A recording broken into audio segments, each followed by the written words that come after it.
Picture this: Babe Ruth hitting .373 with 46 home runs. Lou Gehrig driving in 184 runs, still one of the highest totals in baseball history. A Yankees lineup so powerful they scored over 1,000 runs in a single season, something that's happened only a handful of times in the modern era. This should have been the story of one of the greatest championship teams ever assembled. Instead, it became one of baseball's most shocking failures. The 1931 New York Yankees, despite having what many consider the greatest offensive lineup in franchise history, didn't just lose the World Series. They didn't even make it there, finishing a staggering 13.5 games behind their rivals. How does a team with that much talent, that much firepower, fall so dramatically short? The answer reveals one of baseball's most important lessons about what it really takes to win championships.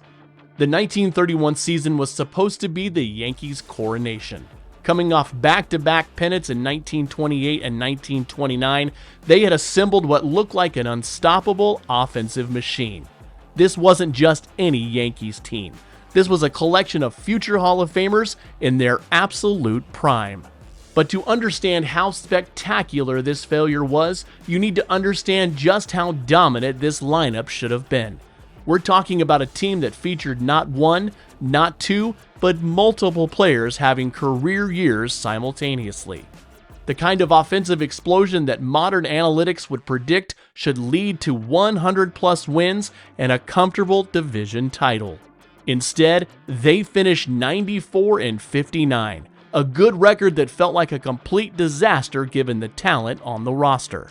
It's a story that every baseball fan needs to know, because it perfectly illustrates why baseball is the most unpredictable sport in the world.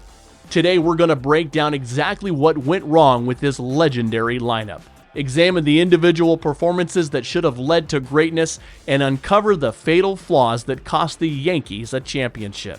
By the end of this video, you'll understand why sometimes having the best players isn't enough, and what lessons today's teams can learn from this historic collapse. Let's start with just how incredible this Yankees offense really was. When I say they scored 1,067 runs, that number might not immediately hit you. But consider this: in 2023, the highest scoring team in baseball managed just 853 runs. The 1931 Yankees scored 214 more runs than that.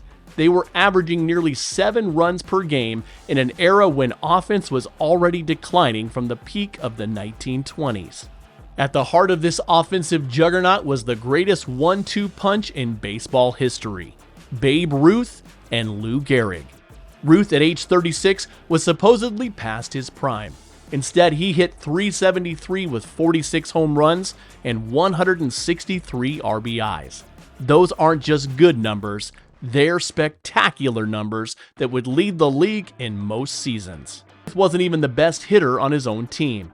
Lou Gehrig was having what might be the greatest offensive season in Yankees history. The Iron Horse drove in 184 runs, a total that's been surpassed only twice since then. He hit .341 with 46 home runs of his own, matching Ruth's power while playing every single game. Think about that for a moment. The Yankees had two players who each hit 46 home runs and drove in 160 runs. In today's game, if a team had two players with those numbers, they'd be prohibitive World Series favorites. But the lineup didn't start there. Tony Lazzeri, the second baseman, hit .267 with 15 home runs and 113 RBIs, numbers that would make him a valuable contributor on any team. Dickey, just 24 years old, was establishing himself as the greatest catcher of his generation, hitting .327 with 78 RBIs. The outfield featured Earl Combs, a leadoff hitter who scored 120 runs and hit .318. Ben Chapman, playing right field when Ruth wasn't there, contributed 17 home runs and 122 RBIs while stealing 61 bases. This was a lineup with no easy outs, no automatic strikeouts, no place for opposing pitchers to catch their breath. From top to bottom, this was offensive perfection. They led the American League in runs, home runs, RBIs, batting average, and slugging percentage. They scored in double digits 28 times during the season. They had games where they scored 15, 16, even 17 runs. Modern Sabermetrics would have loved this team. Their team OPS was .847, a number that would rank among the best in baseball today. They had 5 players drive in over 90 runs. They combined power and average in ways that most teams can only dream about. So, what went wrong? While the Yankees were setting offensive records, their pitching staff was quietly falling apart. And in baseball, as every championship team learns, you can't win with just hitting.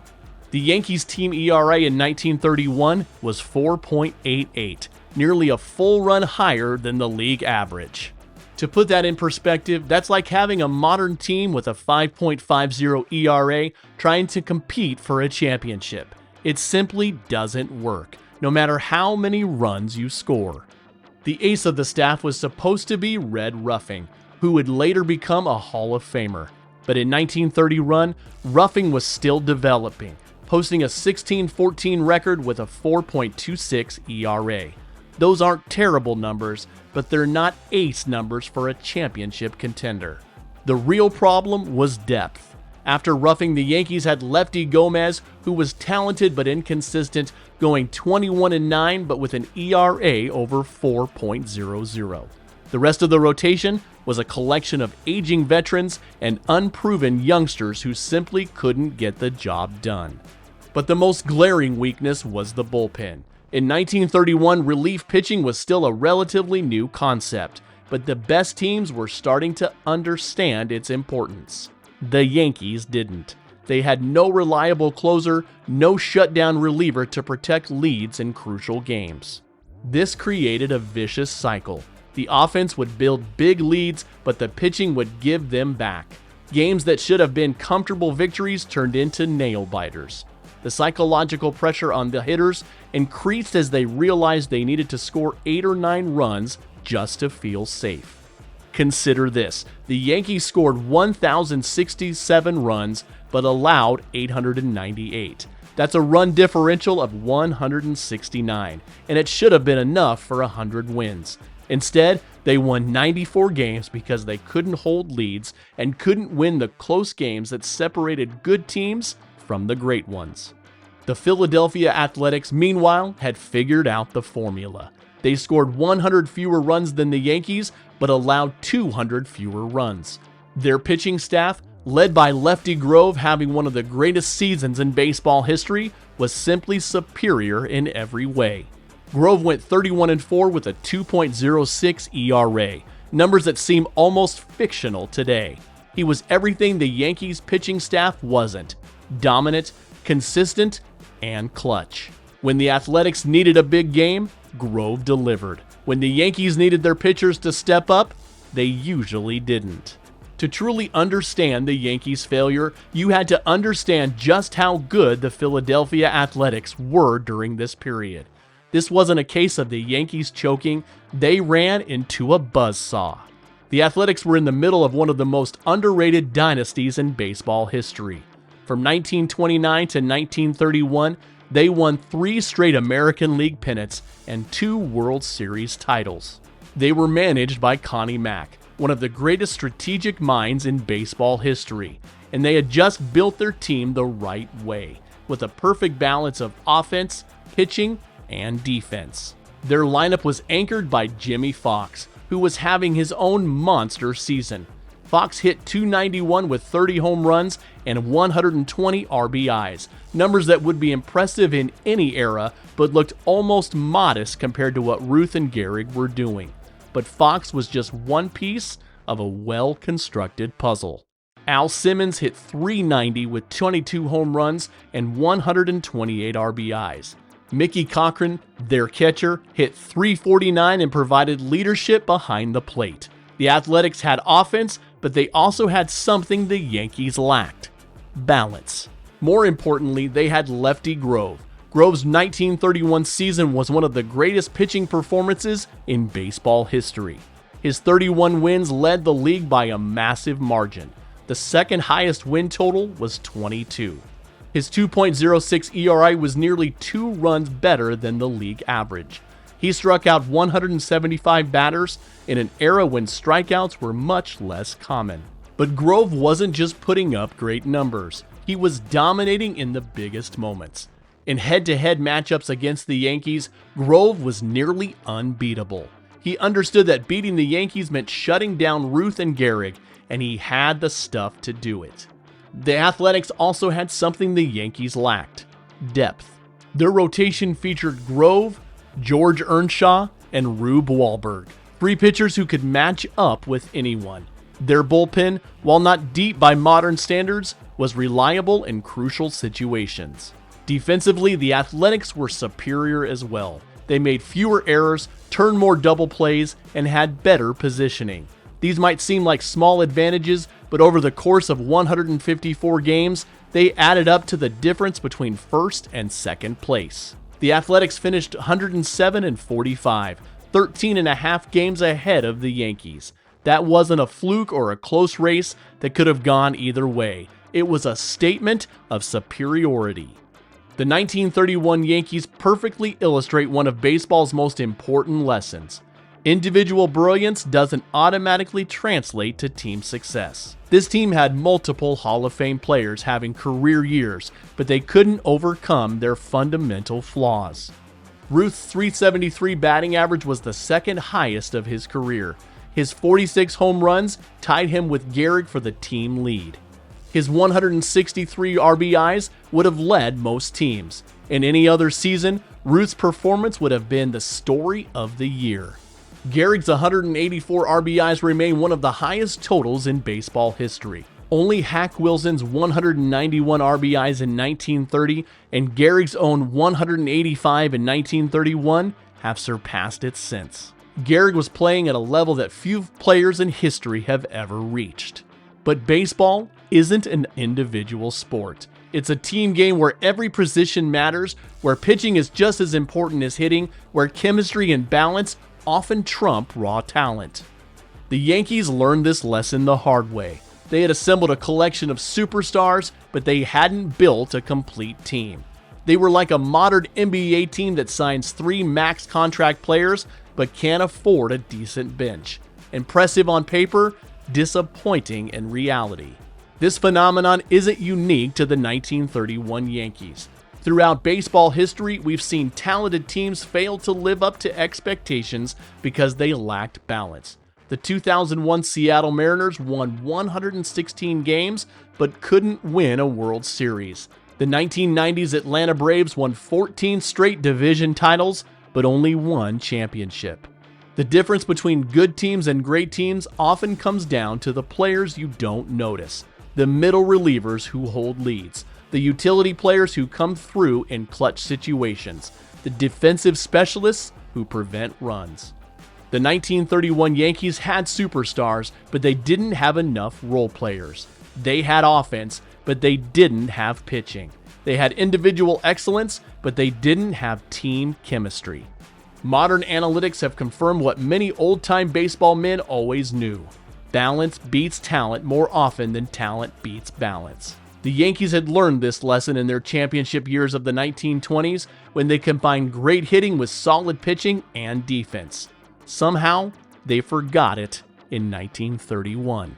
The 1931 season wasn't decided by one game or one series. It was a gradual realization the Yankees had flaws that were too significant to overcome.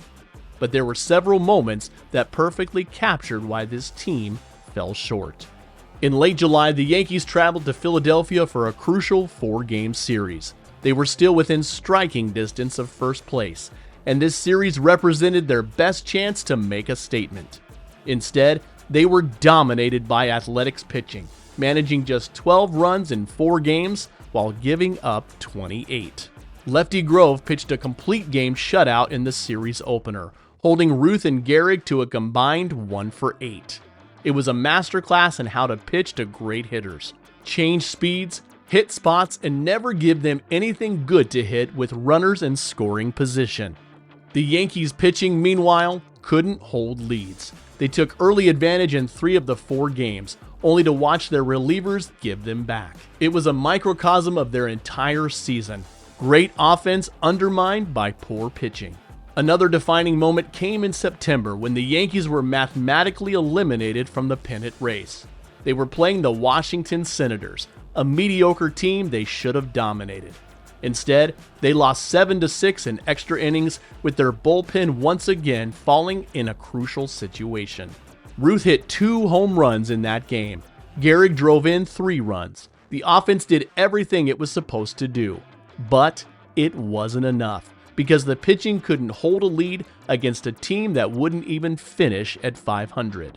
The final statistics tell the story of a season of missed opportunities. The Yankees were 15-20 in one-run games, a clear indication that they couldn't win the close contests that separate contenders from champions. They were outscored in the late innings when games are typically decided. Most telling, they were 8-14 against the Athletics in head-to-head competition. You can't win a pennant when you consistently lose to your main rival, no matter how well you play against everyone else.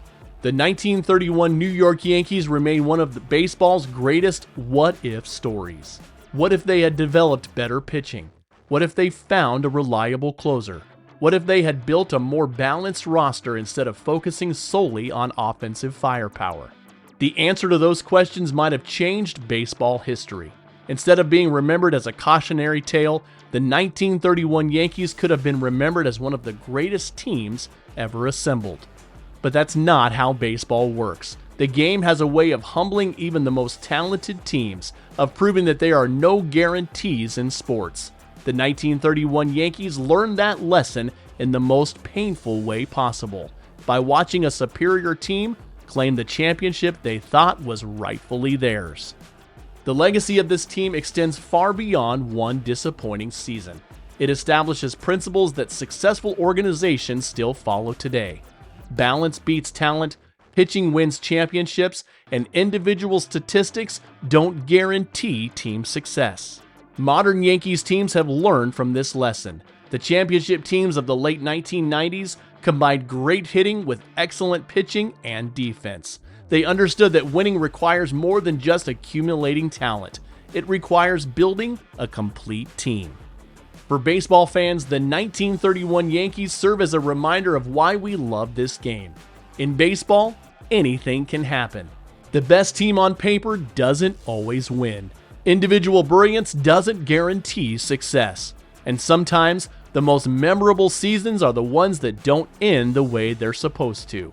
The 1931 Yankees scored 1,067 runs and still didn't win the pennant.